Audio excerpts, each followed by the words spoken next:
A date which will live in infamy. Both of those projects, initiatives, got off the ground because of the Ger Rebbe. The 11 Olympic team members slain in West Germany. The Olympic Games. Zugerecht waren Brüder in Amerika. Schon 1000 Shabbos at the Gitzah. Out of the 24 who were killed were Americans who had come to learn in Hebron. I say 1 million Jewish children who were made to be cut loose.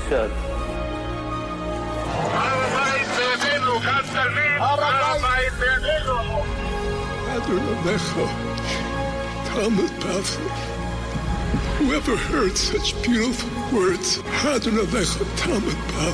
It is never too little. It is never too late.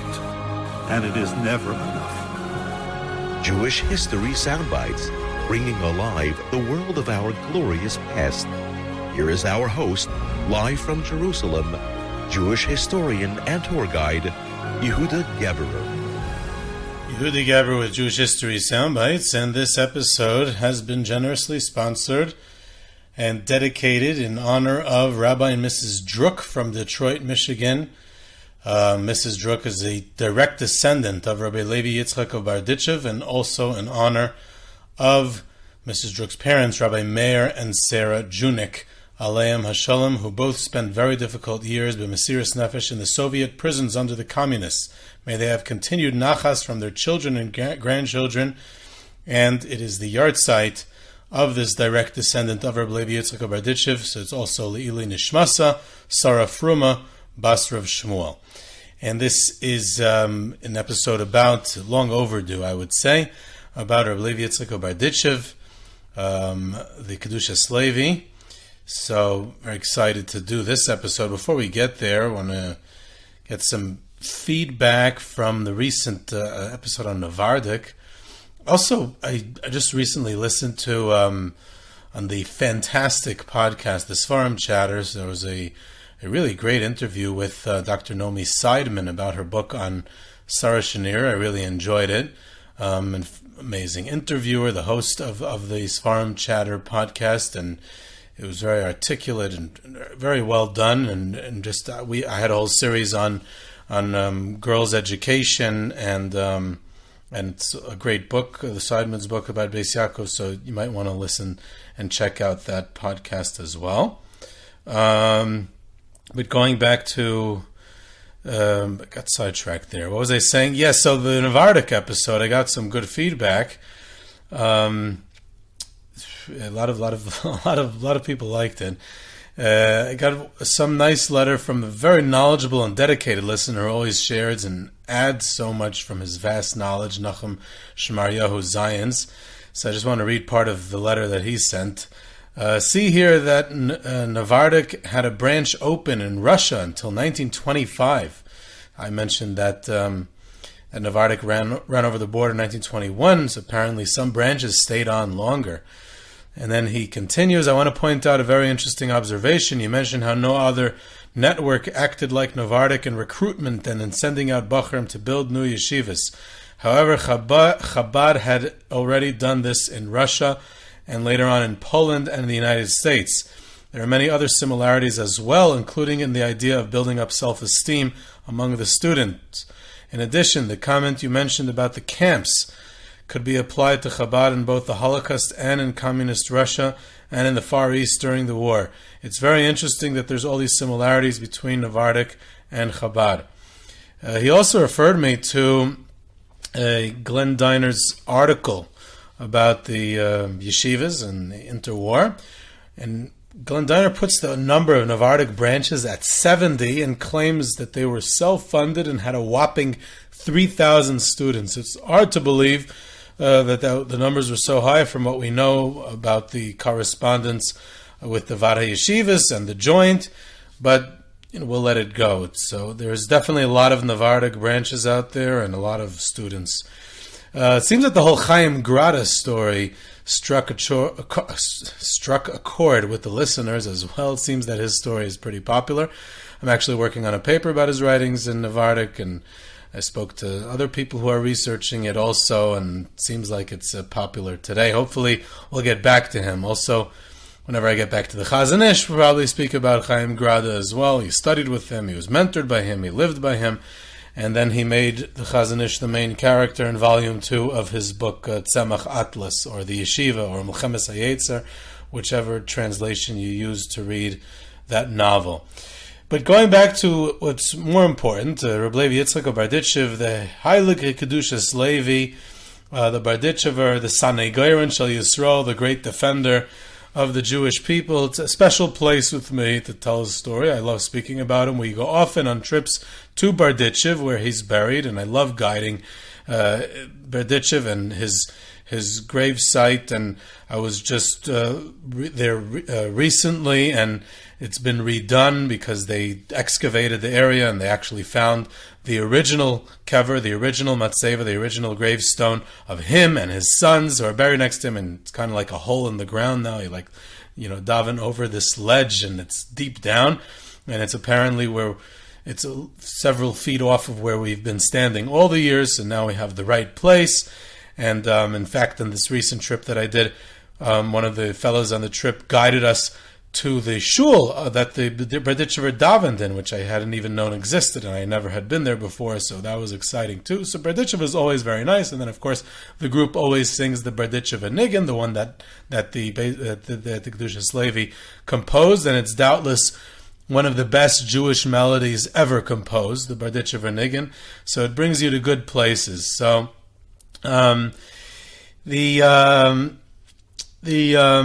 So it's very exciting. So we even have miracles take place there. In fact, on trips that I take, one time I brought a yeshiva there, and it was a yeshiva with a certain type of boys, and I said a story with the Berditchever, and that he had this excitement, this incredible excitement, this eslavos, this ecstatic excitement that he would get, all riled up for any time he had the opportunity to do a mitzvah. And there are many, many stories that illustrate that excitement that he had and exuded and expressed every time he was about to do a mitzvah. So I related one of those stories that he had grown up as not as a chassid. He had only converted somewhat later on after he had his marriage, which I'll get to hopefully when we talk about his life. And therefore, when he took upon himself the customs of the Chassidim, so one of those customs was to refrain from putting on tefillin on Chol HaMoed. It was based on Kabbalistic considerations, and it was seemingly not in accordance with the halacha, which was common in Europe at the time. Everyone put on tefillin on Chol HaMoed. So he stopped. So it always even though he knew he was doing it according to the custom of the Kabbalistic custom and according to the custom of the Chassidim, but it bothered him. So on the last night after Yantif, on Pesach and on Sukkot, Motzei Yantif, he would stay up the entire night, and he would pace the room, and he would wait until the moment that he could have put on tefillin again. And when it would come to that minute that he was able to, the earliest possible time to put on tefillin, he would be waiting there to put on the tefillin. And of course I drew out the story for 5 minutes, and I made it very dramatic. We're standing there at the kever, and then the guitar guy comes in with the Berditchever Niggin, and it gets very exciting. And we go on, and a couple hours later, we stop at a gas station. I'm not sure if it was for bathrooms or to buy alcohol, or could be for both. And I'm approached by a boy in the group who comes over to me and says, "I want to tell you something." He says, "I have not put on tefillin in 2 years. But as a result of our visit and the story you told and the singing and everything, I got inspired, and I'm resolving to start doing so, to put on tefillin again." And that was an amazing moment. And, and several months later, I bumped into him, and it seems that he was still doing it. He still kept up to it. So it wasn't like just a one-time inspiration, one and done. It actually had momentum, and it kept on going. So you see that these miracles really happen in Berditchev, and it's a special place. So he's born in 1740. The Baal Shem Tov is still alive. He never met him, but the Baal Shem Tov is still alive when he's born. He's born in the really early part of the Chassidic movement. He passes away in 1809. So already by the time he goes, there's it's already has developed into quite a movement. And there's so much legend, so many stories, so much folklore surrounding him. Even the Maskilic and Hebrew writers of the early Hebrew literature used his persona in plays and dramas and short stories in the 19th and 20th centuries. So he was one of the most popular personalities and leaders in recent times. So it's important to separate fact from fiction when we discuss him as a historical figure. And more importantly, it's important to dispel some of the myths that have already been said about him by recognizing that he was a person, he was actually a human being who had a life and a career, and he lived during specific years, and it can be easily traced, and he played a role in a real time and place. And what we want to do today is give that place and time some context and to what he actually did and accomplished throughout his life. So like I said, he was born into a non-Chassidic home in Galicia, in a very rabbinic family, prestigious family. His family name later on, till today, it was Deber Mediker. In Hebrew, his descendants go by the name Rachmani, which is what the name means originally in Yiddish or whatever. A Rachamon, someone who has compassion. So his descendants till today have one of those two names. And he studies together with Rabbi Yosef Ta'omim, the future Pri Megadim, who later on moves to Frankfurt to Oder, becomes the rabbi and author of the Pri Megadim. So Rav Levi Yitzchak of Berditchev is an accomplished Talmudic scholar and later a Paisik.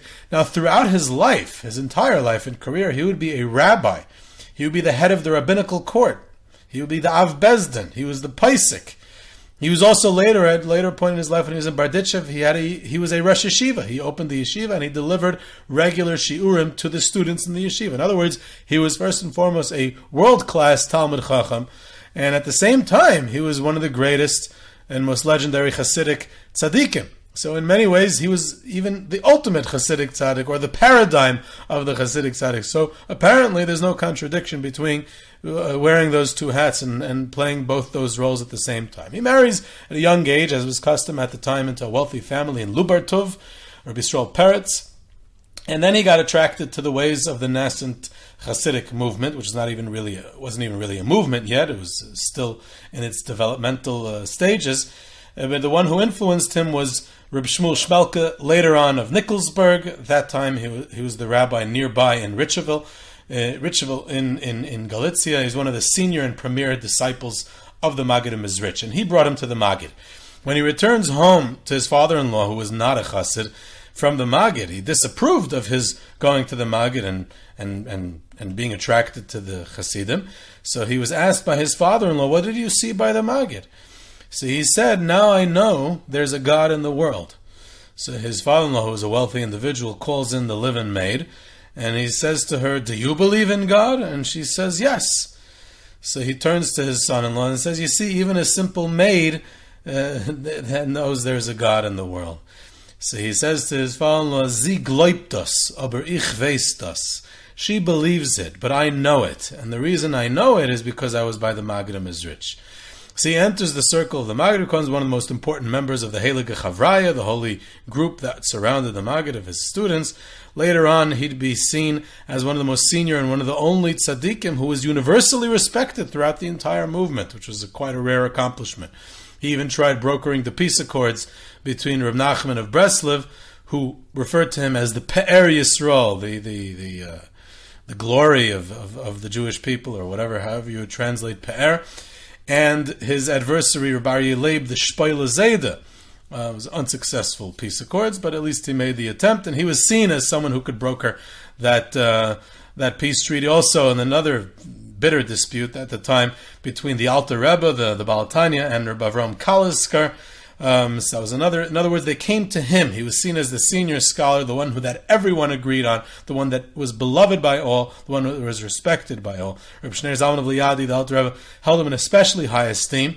He was the one who he sent the letter to upon his release from jail on Yud-Tes Kislev, the legendary.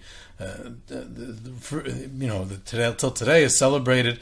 So he writes there in that letter. He writes the letter to Rav Levi Yitzchak of Berditchev, describing his experience of being freed, and he points out that he was freed on their joint teacher, the Maggid of Mezritch's yard site, who's at Yud-Tes Kislev, and he writes in there that famous letter that he was reciting Tehillim when they told him he was freed, and he was in the middle of Kapitel Nun Hey, the 55th chapter of Tehillim, where he was saying, Pada b'sholem nafshi mikerav li ki berabim hayu imadi.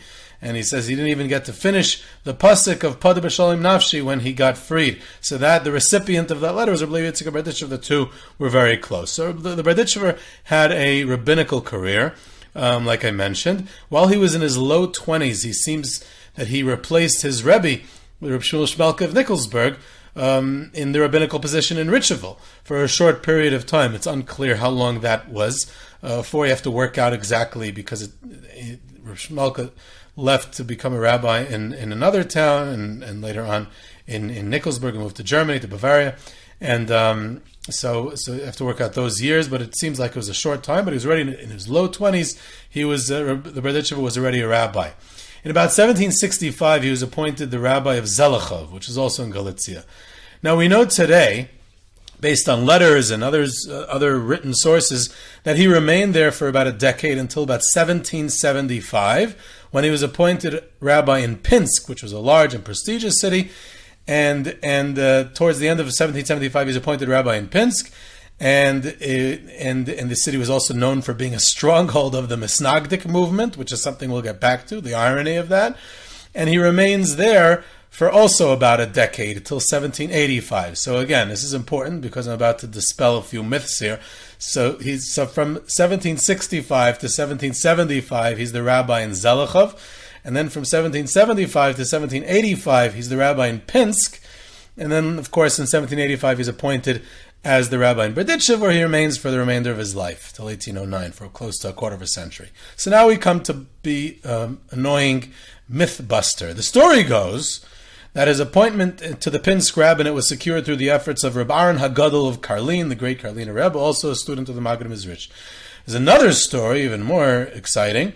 The story also goes that during the time of the Cherem, the excommunications against the Chassidic movement, which primarily emanated from Vilna and the Vilna Gaon, he had a series of run-ins, the Berditchever. In other words, the story goes that the Berditchever, as in his capacity as rabbi, he had a series of run-ins with the leaders of the Misnagdic Pinsk community, which ultimately led to his being fired from his position. And the folklore describes all sorts of violent confrontations and not such nice scenes which accompanied the unceremonious departure of him out of town, where they kicked him out of town. And these are all great stories, and there's plenty more like this. There's only one little problem, is that these stories never happened. Why? Because we know that he was the rabbi in Zelichov until 1775, and he was appointed the rabbi in Pinsk in 1775 and remained there until 1785. Reb Aaron Hagadol of Karlin passed away in 1772, 3 years earlier, before he even became the rabbi there. So, which is the same year as the Maggid of Mezritch. It was also the same year as the first Cherem in Vilna. So the first Cherem in Vilna is signed in 1772, 3 years before the Pinsk community hires the Berditchever to become their rabbi. So 3 years after this Cherem, he's hired as the rabbi of a large and prominent, supposedly very Misnagdic town. Incredible. And he remains there for a decade. Why is it important that he remains there for a decade? Because the second Cherem in Vilna is signed in 1781, and he's still not fired from Pinsk. So not only was he hired 3 years after the first Cherem, but he wasn't fired after the second Cherem either. 4 years later, in 1785, 4 years after the second Cherem that came from Vilna against the Chassidic movement, he's hired to become the rabbi in Berditchev, seemingly without any violent exit, and seemingly he was not fired from his former position in Minsk, and he'd remain in Berditchev for the remainder of his life. So the question we want to ask now is, how did this happen? So apparently we have to rethink a few things. Firstly, we have to understand why the Pinsk Jewish community, supposedly so opposed to the Chassidic movement, would go ahead and hire one of the most prominent and outspoken students of the Maggid of Mezritch as their rabbi 3 years after the first Vilna Cherem is signed, and not fire him even after the second one is signed. That's the real problem here, right? So if nothing else, it attests to the stature of which Rav Levi Yitzchak enjoyed as a Talmudic scholar and Paisik. He was so great and so prominent and so renowned as a rabbi and Talmud Chacham that a large, prominent Misnagdic city had no qualms about hiring him as their rabbi. So that's point number one, which we have to point out.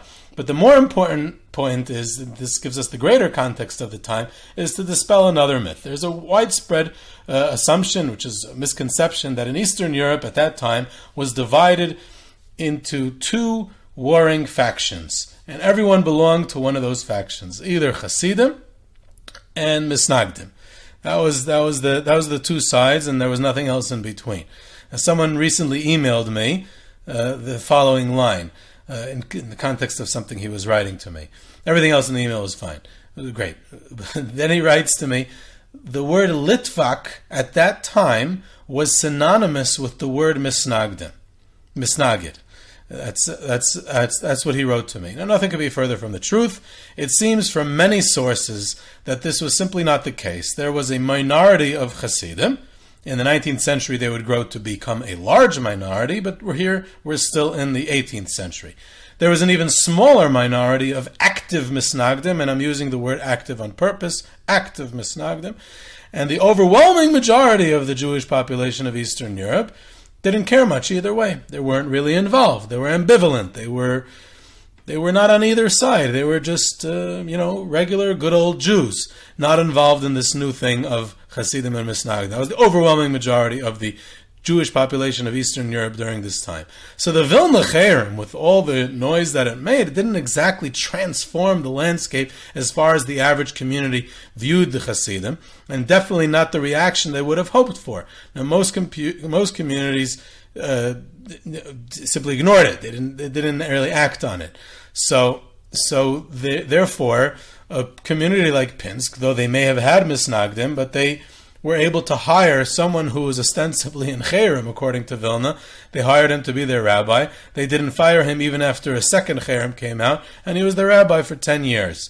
Of course, it also means that the whole story of Rav Levi Yitzchak of Berditchev at the Maggid of Mezritch, and him getting fired, and everyone else standing up for him, and all the other students of the Maggid of Mezritch, he said, how could the Pinsk community do that to him, and all that obviously didn't happen either, because he was still in Zelichov when the Maggid was alive, and he was still in Zelichov when the first Cherem happened, so he obviously wasn't fired from Pinsk before he even got hired there. So lots of things need to be rethought, both in the micro of the personal biography of Rav Levi Yitzchak of Berditchev, and the macro of how we view Eastern European Jewish life at this time in the context of the dispute between Misnagdim and Hasidim. So he becomes the rabbi in Berditchev, he opens the yeshiva, he delivered classes, he ran the Bezdin, he made takonis and rules in the town, he even campaigned against card playing in the town.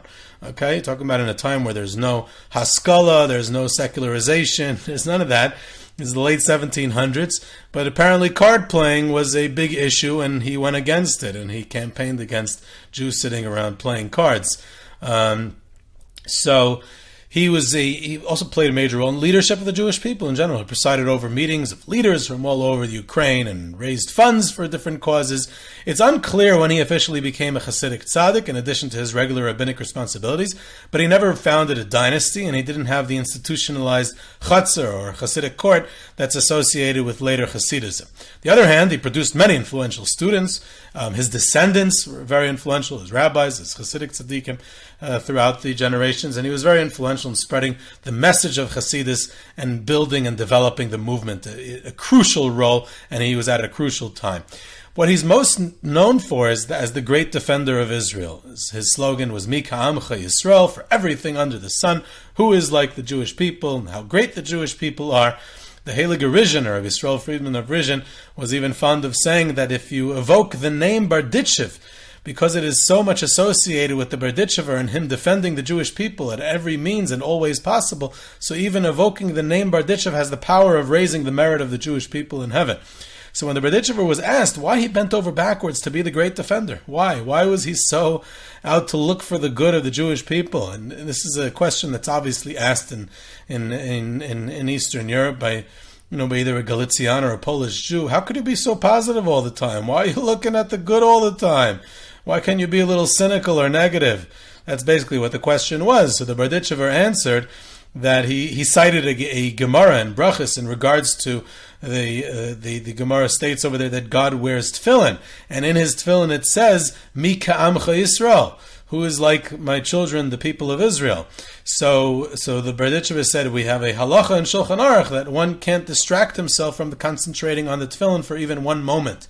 We must always never have hesech das. We always have to concentrate on the tefillin. So I'm simply assisting God with his mitzvah of tefillin, that he should always concentrate on how great the Jewish people are. And that's what became his slogan, his modus vivendi. One time on Erev Pesach, he asked his attendant if he can go purchase for him some Turkish silk. And he said, we can't buy any Turkish silk because it's illegal to import Turkish silk, because the Tsarist Russia, or still, I guess, it was ready after the first and second partition, probably after the third partition too, when this story took place. So it was already in Tsarist Russia. It wasn't the Kingdom of Poland anymore. So he said, Tsarist Russia is at war with the Ottoman Empire, and therefore you can't get Turkish silk anywhere. So he said, please, try to get it. So he comes back an hour later and he has a whole pile of Turkish silks. He said, how'd you get it? So he said, I was able to buy it. Contraband. People are selling it under the counter, cash only, of course. So he said, what do you mean? But there's police in the streets. The Tsarist police are in the streets making sure you can't buy it. So it doesn't matter. It's still pretty easy to get it. He says, what do you mean? There are big fines and you can even sit time in prison if you buy Turkish silk. So he says, I was able to get it. So he goes, now go out and buy chametz. It's Erev Pesach in the afternoon.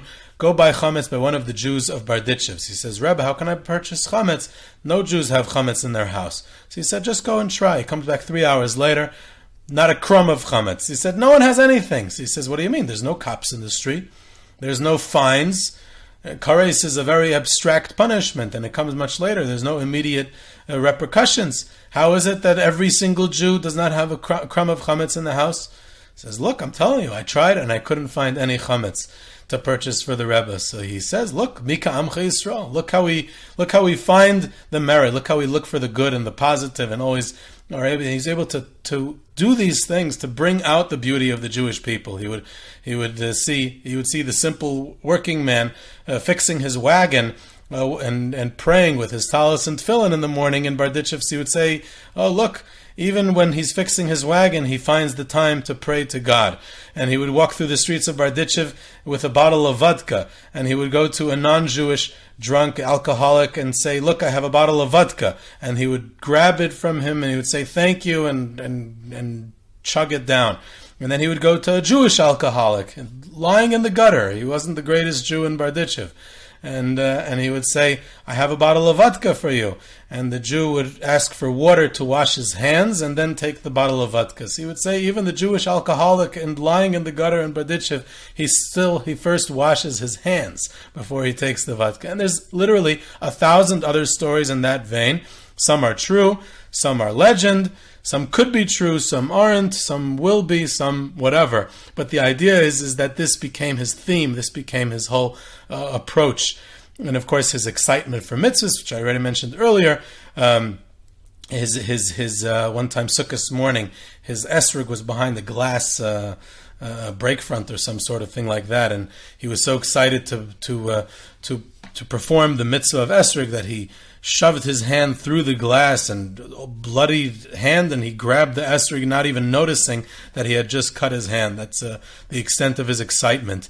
When he would daven, he would end up all over the shul, like the Gemara describes with Rabbi Akiva. He would his eslavus, his excitement, his getting involved in his davening would bring him to. It would just be that he would end up places that he didn't start. And when he would pray, he would actually address Hashem like in a conversation. He would talk to him like we talk to our colleagues. He would even demand things from God, and that's what he is. He wrote songs and poetry in Yiddish.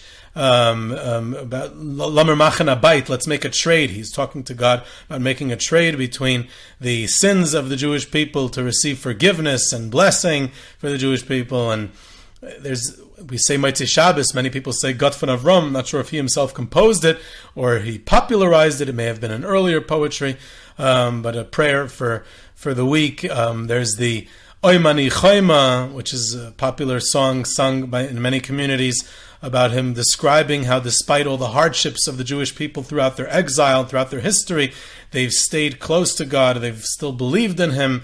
And again, it follows the theme of his whole life about these songs of praise of the Jewish people and their relationship with Hashem. His Sefer, Kedushas Levi, which was already written in his lifetime, but only published for the most part later, some parts already published in his lifetime, is what became one of the cornerstone, one of the fundamental books of Chassidic literature.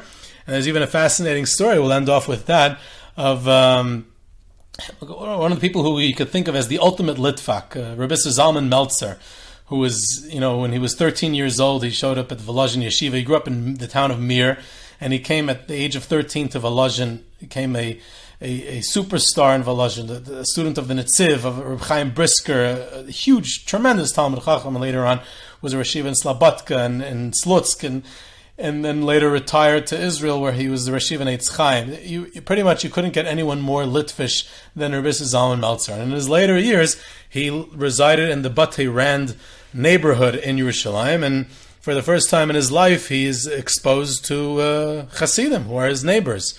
And so he all of a sudden was exposed to this other culture.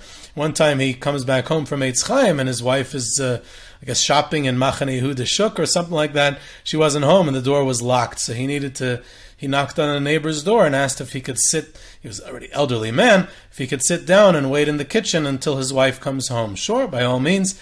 So he asked, once I'm waiting, can I have a sefer? It's not going to sit there, WhatsApping or tweeting. See, Rosh Zalman's going to learn. So he asked for a sefer. Now, in the poor homes of Yerushalayim in the 1930s, there were no Sfarim. And people had barely in the shuls they had any Sfarim. So they had one sefer in the house. It was a Chassidic home. They had a Kedushas Levi.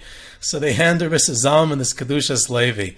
I heard this story from Reb Nata Freund, one of the closest students of Rabbi Zalman Meltzer, who heard it from him. So this is a really true sourced story. It's actually happened. And so Rabbi Zalman is flipping through, and he studies from the Kedushas Levi for several minutes, and then his wife comes home, and he's able to return home. And he gave back the sefer to the host and said thank you, and he left. It happened to be, it was around Hanukkah time when this story had taken place, and a year later on Hanukkah, this neighbor receives a knock on the door, and it's Rabbi Zalman at the door. And he says, what can I do for the Rosh Yeshiva? So Rabbi Zalman says, Geb mir Yena Sefer, or Ken ich haben Yena Sefer? Can I have Yena Sefer, that book? That book. Apparently, he had really enjoyed what the Kedushas Levi had to say about Hanukkah, and a year later on Hanukkah, he wanted to study it again. So the Kedushas Levi has an influence way beyond the Chassidic community itself. So this is a little bit about the Kedushas Levi. This is Yehudi Geber of Jewish History Soundbites. You can reach me at yehuda@yehudigeber.com for questions, comments, sources, tours, trips, sponsorships, lectures. You could subscribe to Jewish History Soundbites on Podbean or your favorite podcast platform. Follow us on Twitter at JSoundbites, and I hope you enjoyed.